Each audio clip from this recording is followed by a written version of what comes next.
Kaya kayo minamalat. You guys are dehydrated. Okay, wala kayong tubig sa katawan. So, kailangan. Kaya, kung mapapansin nyo, inom ng inom.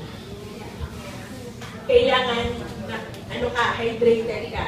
Pag dehydrated ka, mamalatin ka. So, kailangan talaga water, water, water, water. Okay? Next, yung isa sa masama, yung acid reflux. Sino doktora? So, pag umaangat daw yun, yun. Malakas yung acid. Next, para daw kunyari, di ba na-dehydrate ka, malat ka, paano mo i-exercise yung, imamassage mo daw yung throat mo para ma-relax. Okay? Paano siya? From dito daw, from ito, dito down, wala. Ganun lang. Para lang ma-relax. Okay? Pero water talaga. Sabi nga nung nagturo sa amin, water, water, water. Kaya dapat may water ka parati. Kasi, does it have to be warm or cold? okay. Ang cold, ang sa singing, before singing, okay lang ang cold. Kasi hindi pa warm yung throat. Pero pag warm na siya, actually, tinanong yan sa akin ni Sarah, kasi si Regine Velasquez daw. After singing, meron siyang isang malaking lalagyan ng inumin, puro ice. Puro tubig. Kasi feeling daw niya, nag-numb yung throat niya pag uminom siya noon.